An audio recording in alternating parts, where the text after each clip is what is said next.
Venice Beach despierta con un brillo que engaña. El Pacífico respira con su vaivén azul, las gaviotas cortan el aire, el paseo marítimo se llena de patinadores y turistas con café en mano. Huele a sal, a protector solar, a pan recién horneado en una esquina bohemia. Pero basta apartar la mirada a unos metros, doblar una calle, cruzar la sombra de un grafiti para sentir otro olor más áspero.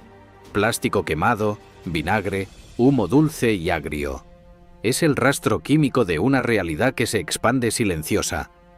El fentanilo, la crisis de las sobredosis y la vida al límite en uno de los paisajes más fotografiados de Los Ángeles.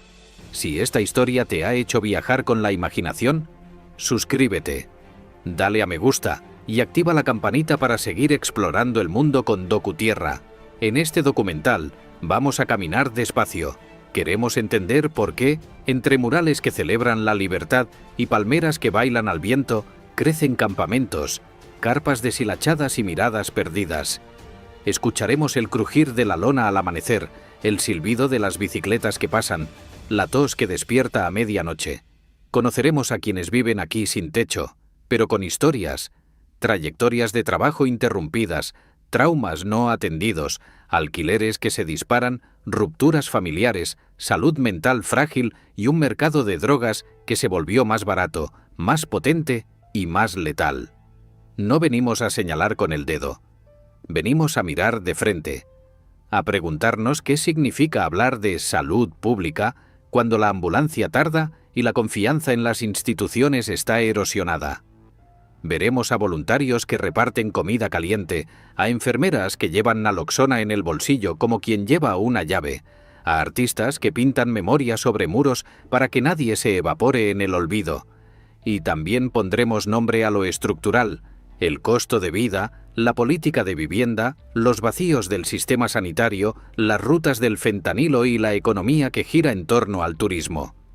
Venice Beach es un espejo. Refleja lo que queremos mostrar al mundo: sol, creatividad, libertad. Pero también lo que tratamos de esconder: desigualdad, dolor, soledad.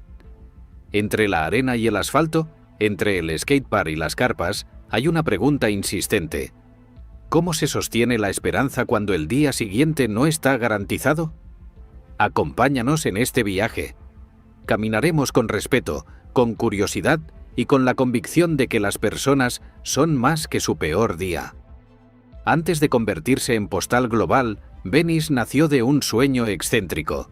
A comienzos del siglo XX, el millonario Abbot Kinney imaginó un Venecia de América en pleno Pacífico: canales, góndolas, arcos, faroles y un paseo pensado para el ocio, el arte y la mezcla social.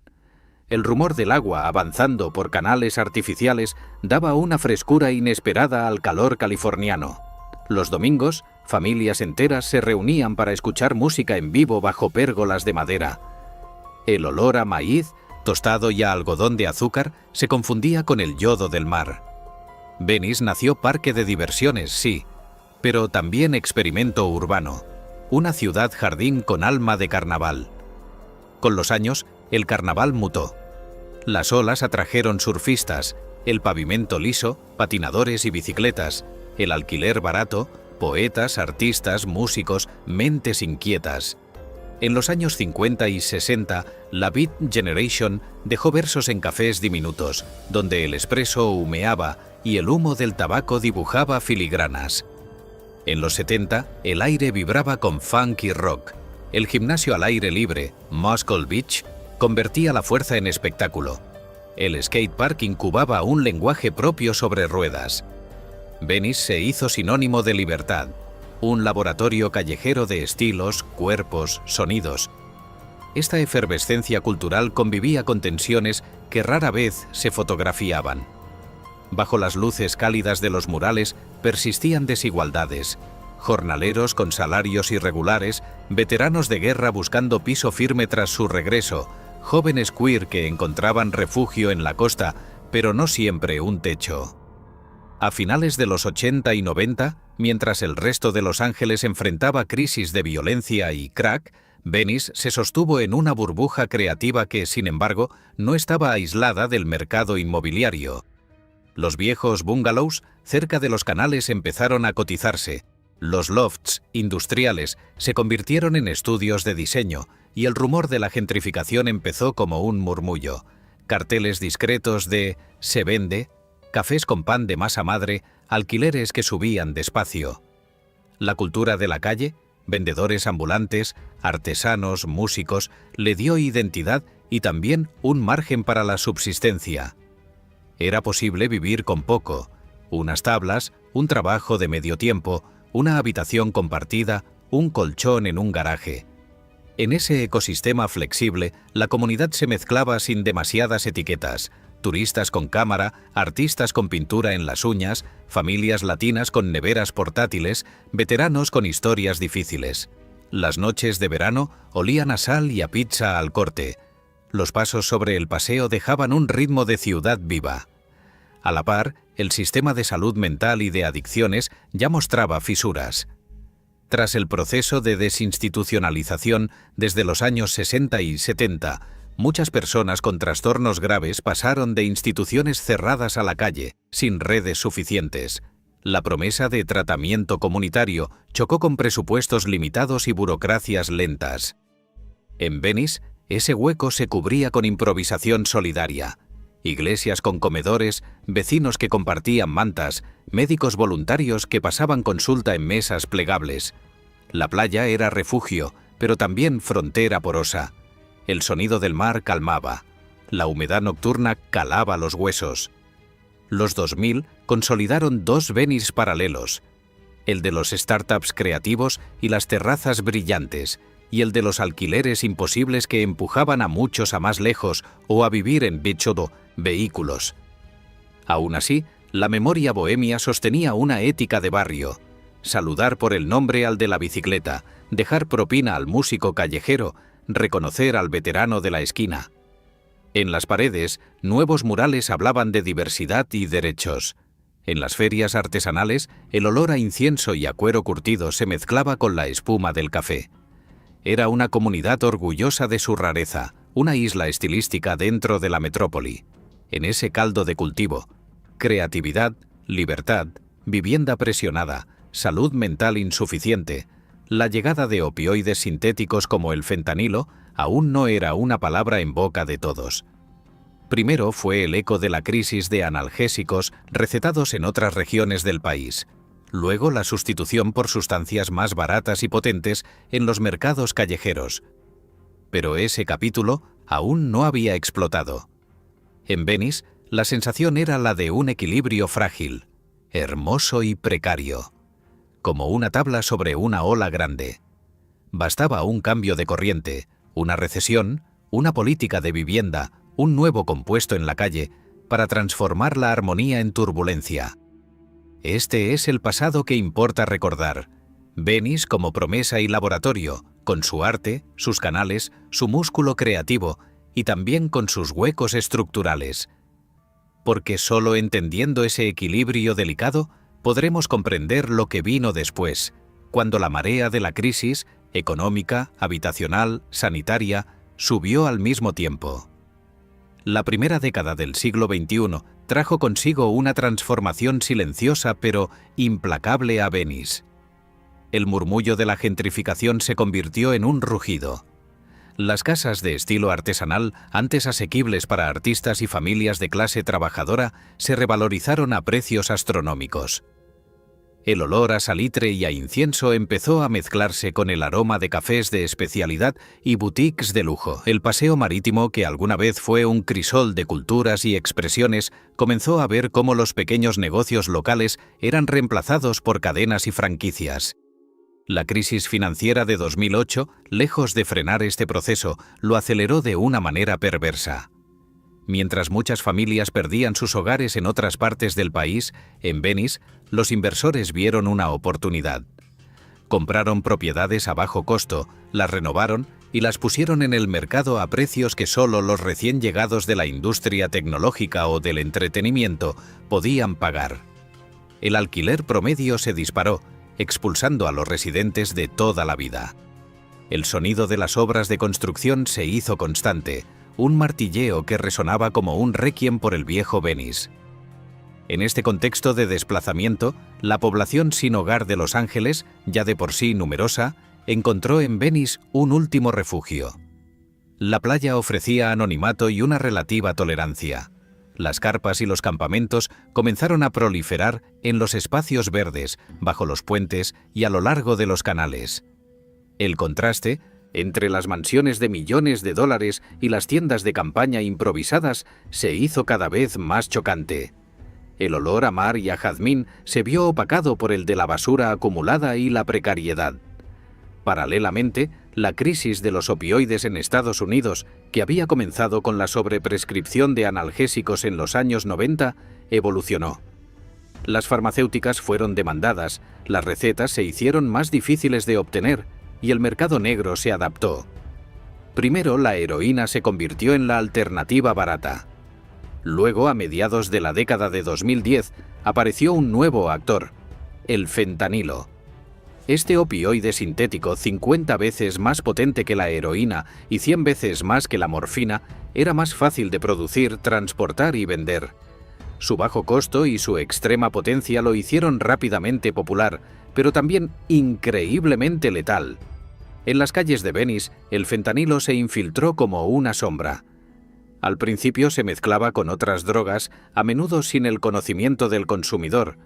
La gente pensaba que estaba comprando heroína o pastillas de oxicodona, pero en realidad recibía una dosis mortal de fentanilo. Las sobredosis comenzaron a aumentar de forma alarmante. El sonido de las sirenas de las ambulancias se hizo más frecuente, un lamento agudo que rompía la aparente calma de la mañana. La comunidad, ya fragmentada por la gentrificación, luchaba por responder. Los servicios sociales estaban desbordados, los refugios insuficientes, los programas de tratamiento con listas de espera interminables. La policía, atrapada entre la presión de los residentes que exigían orden y la complejidad de una crisis de salud pública que no podía resolverse con arrestos. El olor a desinfectante en las aceras, tras una intervención de emergencia, se convirtió en un recordatorio constante de la fragilidad de la vida en la calle. Los viejos bohemios, los artistas y los surfistas que aún resistían en Venice veían con tristeza cómo su paraíso se transformaba.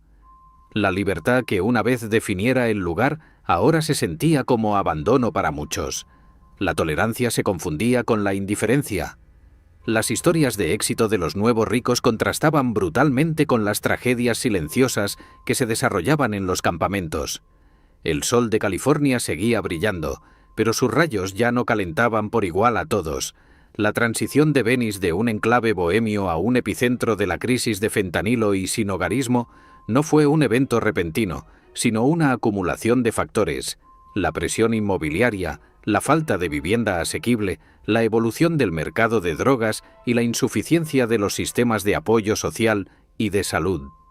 El sueño de Abbot Kinney, de una Venecia americana, se había convertido en una pesadilla para muchos, donde los canales ya no reflejaban góndolas, sino el rostro de una crisis humana profunda.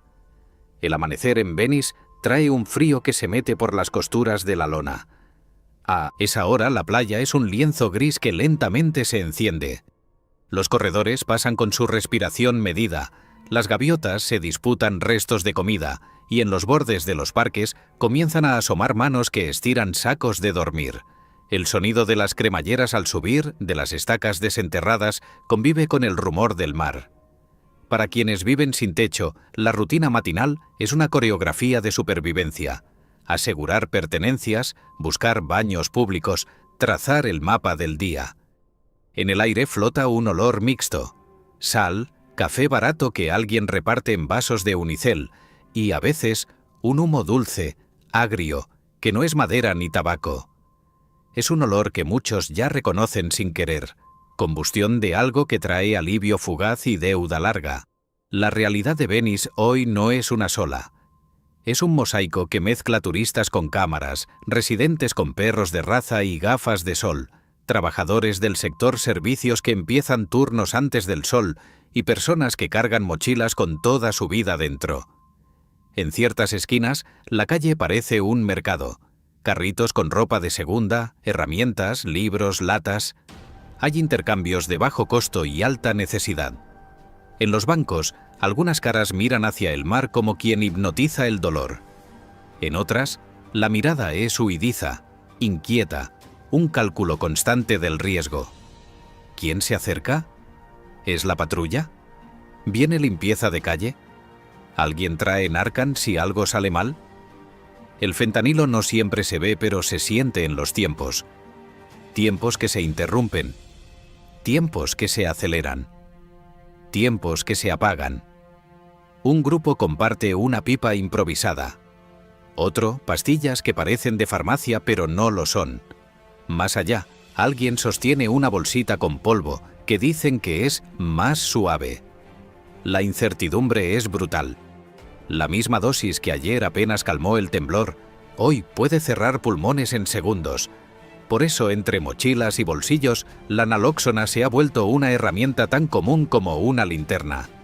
Algunos la llevan colgada con un llavero, otros dentro de un estuche acolchado junto a tiritas y toallitas con alcohol. Hay quien tiene práctica. Girar el frasco, colocar la boquilla, apretar, luego frotar el esternón, hablar fuerte, esperar la respiración que vuelve como un golpe de ola. A veces funciona. A veces llega tarde. Quien mira desde fuera podría pensar que todo gira en torno a las drogas. Pero la vida en la calle en Venice es, antes que nada, una ecuación sin espacio. Los alquileres han hecho que quedarse signifique para muchos convertirse en nómada local. Dormir en una carpa que hay que levantar rápido, en un coche que cambia de calle cada pocas horas, en un sofá prestado que mañana ya no está. La inseguridad habitacional desgasta, mina la salud mental, dispara la ansiedad. En ese caldo, el fentanilo ofrece lo que promete con crueldad: un paréntesis del dolor, del hambre, del frío, de la vergüenza. Dura poco, el precio es alto. La dependencia no llega con ceremonias, se instala como una sombra que exige tributo diario. Si esta historia te ha hecho viajar con la imaginación, suscríbete, dale a me gusta y activa la campanita para seguir explorando el mundo con Docu Tierra. Los servicios públicos hacen lo que pueden dentro de una malla rota. En los centros de atención, los formularios preguntan por último domicilio, contacto de emergencia, cobertura médica. Preguntas simples que, para quien vive en la calle, son trampas de silencio. Sin dirección, sin teléfono estable, sin ID vigente, el acceso a programas se vuelve una carrera con vallas.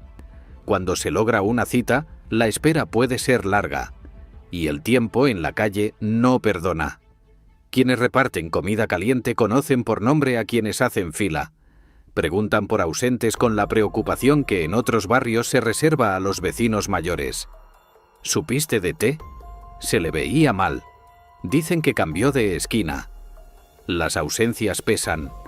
En los murales aparecen nombres con velas atadas al pie, como pequeñas hogueras contra el olvido.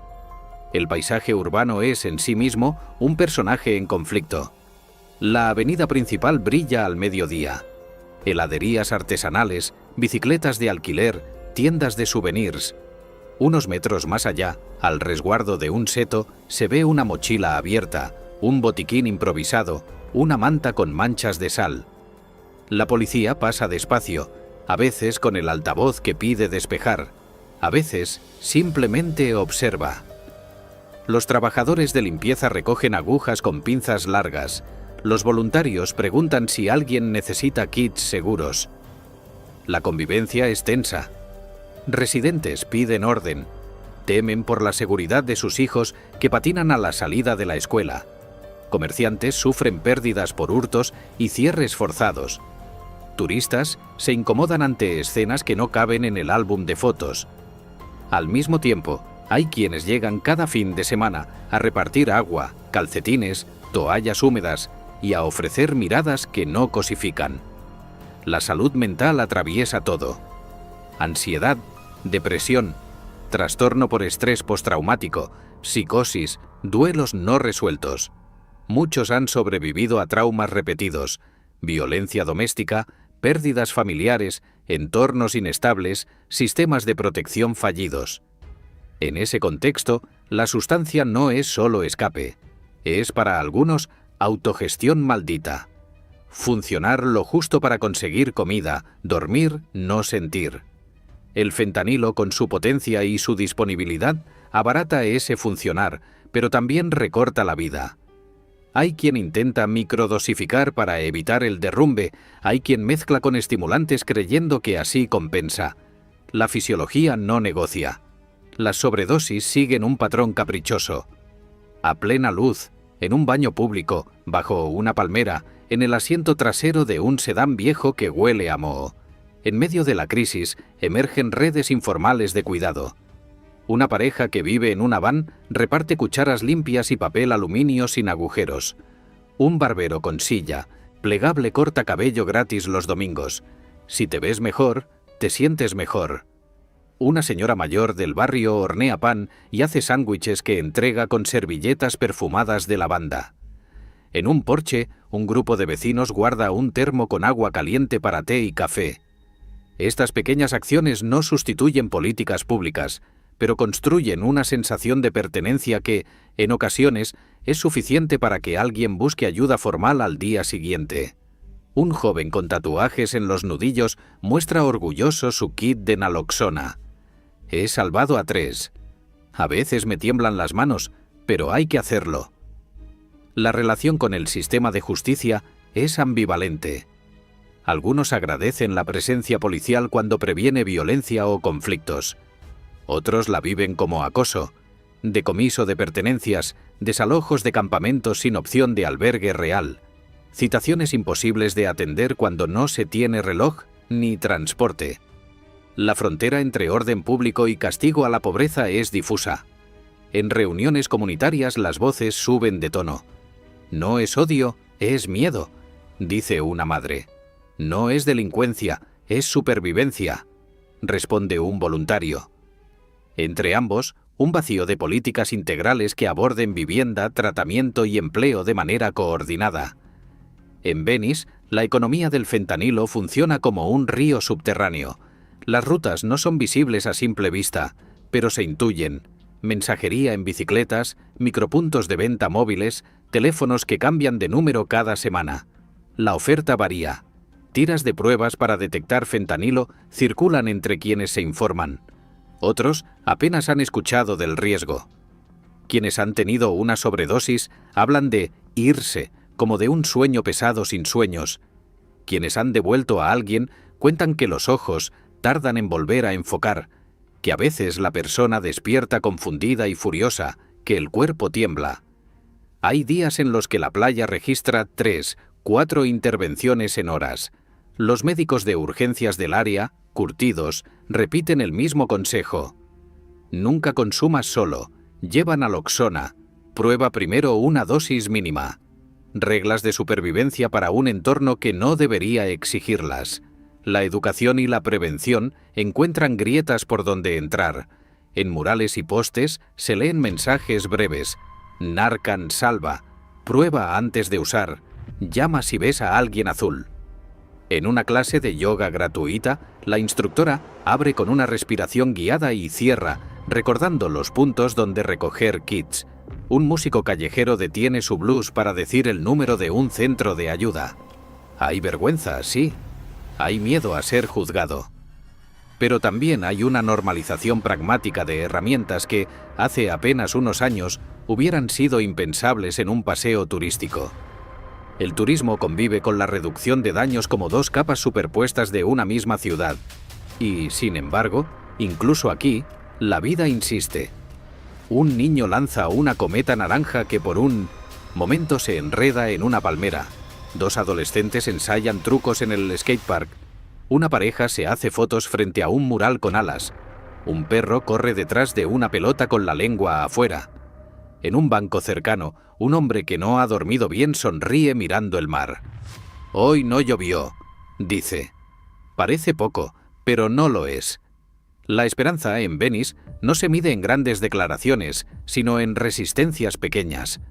En un nombre recordado, en una respiración recuperada, en una noche sin sobresaltos. Esta es la realidad. Una ciudad hermosa y herida, donde la línea entre postal y emergencia es tan fina como una hoja de papel, donde el fentanilo no es un monstruo abstracto, sino un químico que se pega a las vidas más frágiles y las convierte en ecuaciones de riesgo, donde la respuesta no puede ser solo una, porque el problema no nació de una sola cosa, donde cada mañana el primer sonido vuelve a ser el del mar, recordando que todo va y viene, y que la marea puede cambiar. En medio de la cruda realidad de Venice, donde el fentanilo y la falta de vivienda tejen una red de desesperación, emerge una fuerza silenciosa pero poderosa: la resistencia. No es una resistencia con pancartas y megáfonos, sino una que se construye día a día, con pequeños gestos de humanidad, con iniciativas comunitarias y con la inquebrantable voluntad de quienes se niegan a aceptar el abandono como destino. El sonido de las olas, que antes parecía un lamento, ahora se mezcla con el murmullo de conversaciones esperanzadoras, el tintineo de ollas en cocinas improvisadas y el trazo de pinceles sobre muros que se niegan a callar. Una de las figuras clave en esta resistencia es Sara, una enfermera de unos 50 años con el cabello recogido en una coleta y una mirada que ha visto demasiado, pero que aún brilla con compasión. Cada martes y jueves, Sara recorre el paseo marítimo con una mochila cargada de kits de naloxona, vendas, analgésicos y, lo más importante, palabras de aliento. No se trata solo de salvar vidas de una sobredosis, explica mientras entrega un kit a un joven con la cara marcada por el sol. Se trata de recordarles que importan, que alguien se preocupa. Sara no solo ofrece ayuda médica, también escucha historias, memoriza nombres y se convierte en un puente entre la calle y los escasos recursos de salud. Su presencia es un ancla en un mar de incertidumbre y el olor a desinfectante que emana de su mochila es, para muchos, un aroma de esperanza. Junto a Sara, operan grupos de voluntarios como Venice Cares, una organización local que nació de la indignación de los propios residentes. Cada fin de semana sus miembros preparan cientos de comidas calientes en una cocina comunitaria y las distribuyen en los campamentos. El olor a guiso casero, a café recién hecho, se esparce por las calles, atrayendo a quienes llevan días comiendo solo lo que encuentran. No es caridad, es solidaridad, dice María, una de las coordinadoras, mientras reparte platos de arroz con pollo. Muchos de nosotros crecimos aquí, vimos cómo Venice cambiaba. No podemos quedarnos de brazos cruzados. En sus furgonetas, además de comida, llevan ropa limpia, mantas y, a veces, incluso libros. La conversación fluye, se comparten risas y, en ocasiones, lágrimas. El arte, que siempre ha sido el alma de Venice, también se ha convertido en una herramienta de resistencia. Muralistas locales como El Pincel de Venice han transformado paredes grises en lienzos vibrantes que narran las historias de quienes viven en la calle. Retratos de personas sin hogar, con sus nombres y un breve fragmento de su historia, adornan los muros, humanizando una realidad que a menudo se invisibiliza. Queremos que la gente vea a la persona, no solo la condición, explica el artista, que prefiere mantener el anonimato. Cada trazo es un acto de memoria, una forma de decir: aquí estuviste, aquí estás, no te olvidamos. El olor a pintura fresca se mezcla con el de los aerosoles, creando un perfume de protesta y belleza. Las curiosidades culturales también se entrelazan con esta resistencia. En algunos campamentos se han creado pequeños huertos urbanos improvisados, donde se cultivan hierbas aromáticas y verduras. El olor a tierra húmeda y a albahaca fresca es un contraste con el ambiente de precariedad. En otros se organizan noches de cuentos, donde las personas comparten sus experiencias, sus sueños y sus miedos. El sonido de las risas y las voces que se quiebran se convierte en un tejido de historias que refuerzan la identidad y la pertenencia. La gastronomía, aunque básica, también es un punto de encuentro. Los food trucks solidarios, que ofrecen comidas gratuitas o a precios simbólicos, se han convertido en centros de reunión. El olor a tacos, a burritos, a comida casera atrae a personas de todas las edades y orígenes. Allí se intercambian noticias, se comparten consejos y se forjan amistades. La comida no solo alimenta el cuerpo, sino también el espíritu, creando un espacio de normalidad y comunidad en un entorno hostil. La resistencia en Venice no es una solución mágica, pero es un faro. Es la prueba de que incluso en las circunstancias más adversas, la humanidad puede florecer. Es el recordatorio de que la empatía y la acción colectiva pueden marcar la diferencia, una vida a la vez. Es el sonido de las voces que se niegan a ser silenciadas, el olor a esperanza que se mezcla con el de la sal y el asfalto, y la convicción de que, a pesar de todo, Venice aún tiene un corazón que late. El arte callejero es, sin duda, una de las joyas de Venice. Más allá de los murales que denuncian la crisis, hay explosiones de color y creatividad en cada esquina. Grafitis intrincados que cuentan historias de amor y desamor, retratos de iconos culturales, paisajes oníricos que transforman paredes anodinas en portales a otros mundos. El olor a pintura en aerosol es una constante, un perfume de rebeldía y expresión. Los artistas, muchos de ellos anónimos, utilizan la ciudad como su lienzo, y cada obra es un diálogo abierto con el transeúnte, una invitación a detenerse y a mirar más allá de lo evidente. La naturaleza, a pesar de la urbanización, también tiene su espacio. Los canales de Venice, aunque ya no son navegados por góndolas, son un refugio para aves marinas y un lugar de calma para pasear. El sonido del agua chapoteando suavemente contra los bordes de piedra, el canto de los pájaros, el susurro del viento entre los juncos, ofrecen un respiro del bullicio del paseo marítimo. En los pequeños jardines que bordean los canales florecen bugambillas de colores vibrantes y jazmines que perfuman el aire con su dulzura. Es un recordatorio de que, incluso en el corazón de la ciudad, la vida silvestre encuentra su camino. Las curiosidades culturales abundan. En el skatepark, jóvenes y adultos desafían la gravedad con piruetas imposibles, el sonido de las ruedas sobre el cemento y el estruendo de las caídas se mezclan con la música que sale de los altavoces. Es un espectáculo de habilidad y audacia, un lugar donde la cultura del skate se vive con pasión. En las canchas de baloncesto se libran partidos improvisados con un ritmo frenético, el sonido de los botes del balón y los gritos de los jugadores llenan el aire.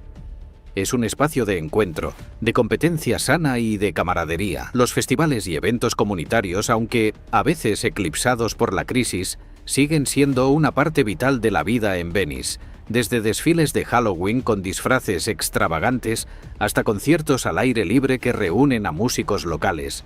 El sonido de la música en vivo, el bullicio de la gente, el olor a comida de feria, crean una atmósfera de celebración y unión. Estos eventos son una oportunidad para que la comunidad se reúna, para que los vecinos se conozcan y para que se refuercen los lazos sociales. Incluso en los campamentos de personas sin hogar hay destellos de creatividad y comunidad.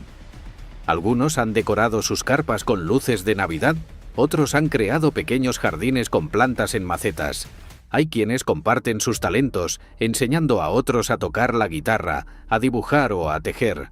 El sonido de una risa compartida, el olor a una comida cocinada a fuego lento, el tacto de una mano amiga, son pequeños milagros que ocurren a diario.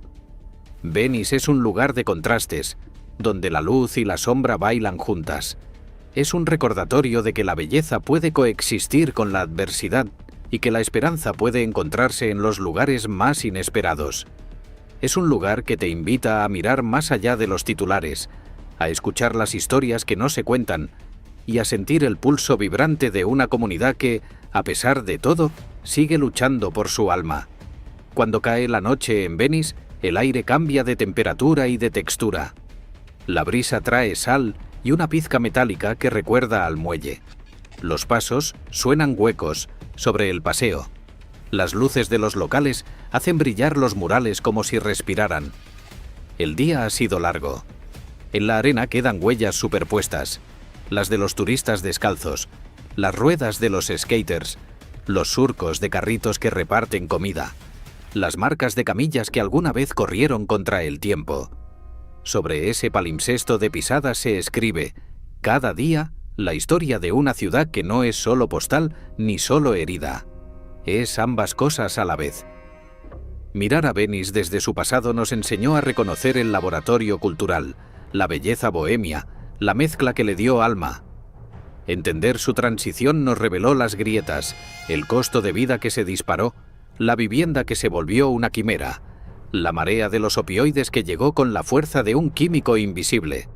Caminar su realidad nos puso frente a los nombres propios, a las respiraciones recuperadas por la naloxona, a las ausencias que encienden velas en las esquinas.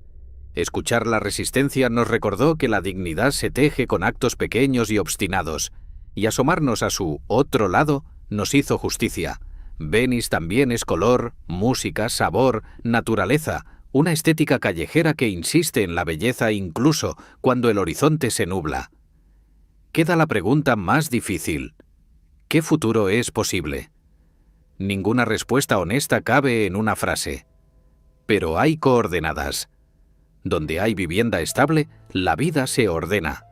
Donde hay tratamiento accesible y continuo, no puertas que se cierran, la adicción encuentra fisuras por donde perder fuerza. Donde hay trabajo con sentido, pertenencia y comunidad, las personas florecen. Donde la reducción de daños es política pública y no solo heroísmo de voluntarios, las sirenas suenan menos. Donde el arte y la cultura participan, la memoria se vuelve motor, no lastre. Venice no necesita volver a ser lo que fue, necesita poder ser lo que todavía no ha sido. Un territorio donde la creatividad no expulse a la vulnerabilidad, sino que conviva con ella sin romantizarla. Donde los canales reflejen, además de palmeras y casas, los rostros de quienes recuperan su nombre. Donde el turismo sepa mirar sin convertir el dolor en espectáculo. Donde los vecinos puedan decir, aquí cabemos, sin que esa frase sea un privilegio. Quizá el futuro se parezca a una sucesión de pequeñas victorias.